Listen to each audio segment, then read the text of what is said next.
Hello, Maverick traders. Welcome out to your market roundup for September 13th. Corey here with you.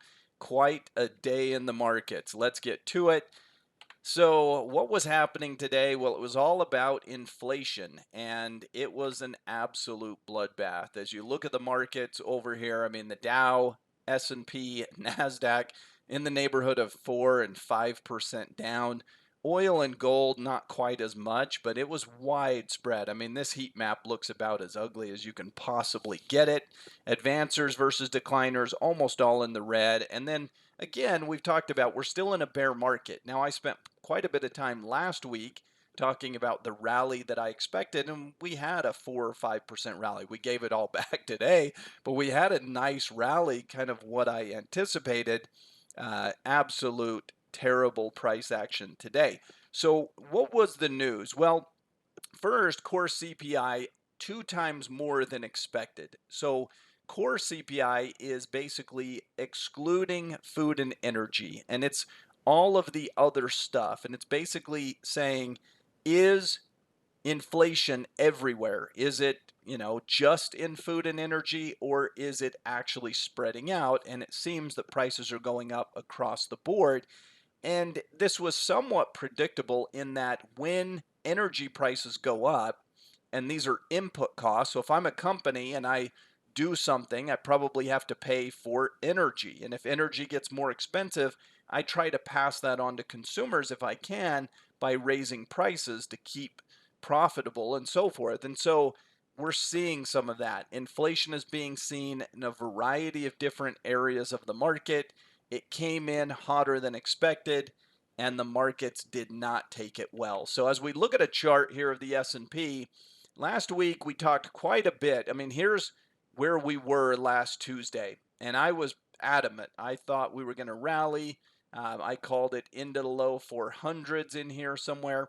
Now, did I predict that that would perfectly be the top? No, but I thought we'd get somewhat of a rally up into here. I was pretty adamant about that point, but that we're still in a bear market big picture. And so here is your uptrend line, and that's what I'd be watching here. I mean, that's the next level that if we break the trend line, there's just not a lot holding us up from going down there to those prior lows.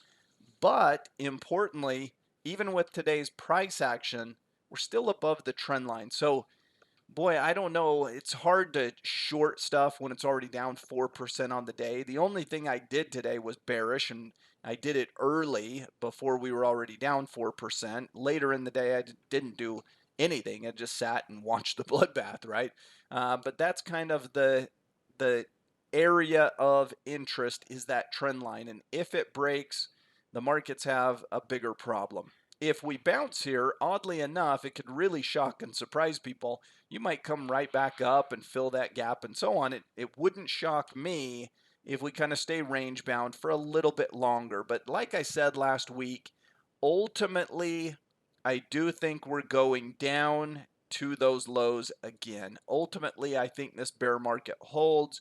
We got a lot to work through. So can it come sooner? Can it come a little later? I'm just not quite sure. I'm not going to really stick my neck out there in either direction. I'm going to wait for a little bit more confirmation. I don't feel as confident here about where the market goes next as I did last week as we came off those lows at 390, at 3,900, that key area. We were on the trend line.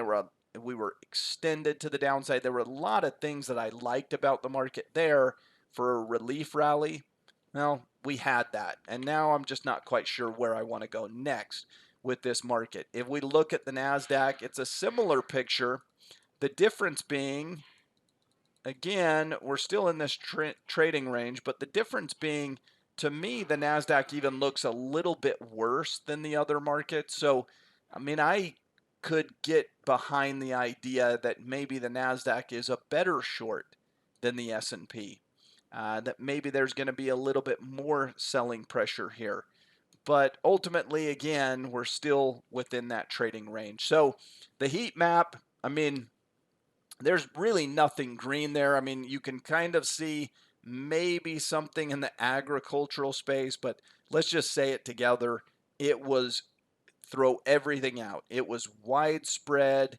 It got a little panicky towards the end of the day. I mean, it was a buyer strike. Nobody was willing to buy. Everyone that wanted to do anything wanted to sell.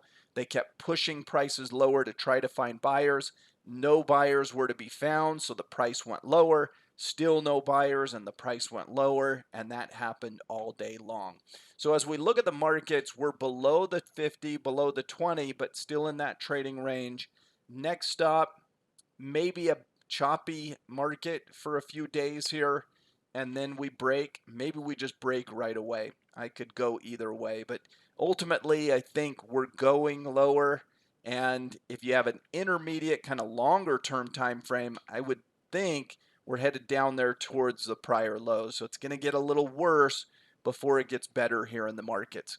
Let's look at a few names. And while I'm not really excited about trading much of anything immediately, these are some things that are still holding up relatively well. So this is Chevron in the energy patch. I mean, energy, I talked about Oxy. I have a position in Oxy, and it's flat, or maybe I'm down slightly in it. But it really wasn't down that much today given the market environment, and has held up relatively well, and I've continued to trade it really well, even though this last entry was not well timed. I got in, and I think the very next day it gapped down pretty hard against me, and then it's kind of bounced and gone sideways from there. But anyway, ultimately these energy stocks are holding up, and it's where I've seen nice profits this year playing to the upside, and they just continue to have relative strength. I mean, Chevron was down 1.9%. Normally that would look really bad. When everything else is down 4 or 5, all of a sudden 1.9% down sounds pretty good. Devon Energy, kind of the same thing. Relative performance and just ultimately kind of holding up here. I think we're probably going to trade up and through kind of the sloping downtrend lines and so forth. You could kind of argue the cup and handle, or that type of philosophy is working here, where I think we're going back up towards those highs and probably to new highs before it's all said and done. Lulu is kind of an interesting one. There's nothing specific about the company or anything that way that I necessarily want to take advantage of, but the stock has been better than most. I think you might dip a little bit further, but it probably finds some buyers and just looks like a more bullish chart, frankly, than most of the other things you can find. On the bearish side, looking at something like Costco, which is normally a defensive, kind of slower mover, is sped up today. And it was one of the things that they were aggressively selling. And you kind of have that head and shoulders top type of look to it, right? You got the head, the shoulders over here, the neckline, and we might be breaking on increasing volume. So Costco kind of looks interesting there. Dollar General, I think I had this one in last week. I continue to look at this one as more bearish than bullish. Again, I think it's kind of in this. You had a big sell-off, then we kind of chop around to the upside, a corrective pattern. Ultimately, I think there's another leg coming to the downside. And Under Armour. So normally I don't trade a lot of low price stocks.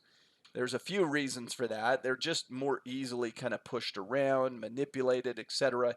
And also it can be expensive because you can end up trading a lot of contracts in the options market if it's a low price stock. It comes with low priced options, and if you're willing to trade, a risk $1,000, 5,000, whatever, you're going to trade a ton of contracts potentially. So those are some things that are negative, but on the charting side, I think it just is set up to go lower, kind of an inverse cup and handle, or if you want to call it a descending triangle, whatever you want to call it, it is not good, and looks like the next stop is down below $7 per share. So those are some kind of interesting names or areas that I would be watching. As I said last week, markets are still in a bear market. Last week I thought we'd have that bounce. This week, boy, I don't know.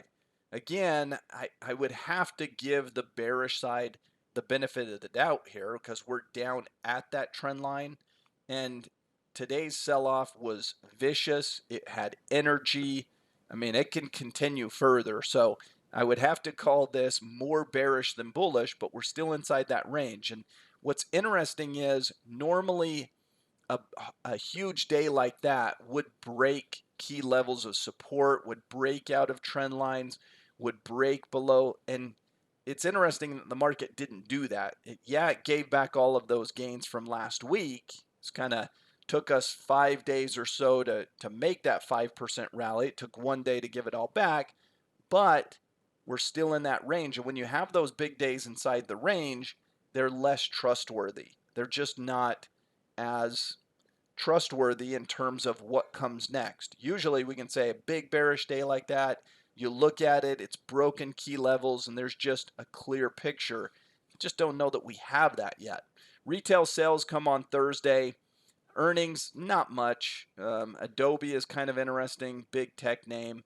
And nothing, I couldn't really find anything else that was interesting there if you want to trade POSCO or something like that, PKX. But Adobe would be the name and the only name really that's reporting earnings that's interesting this week. Hope you enjoyed the market roundup. Have a great rest of your day, and we'll see you next time. Goodbye, everyone.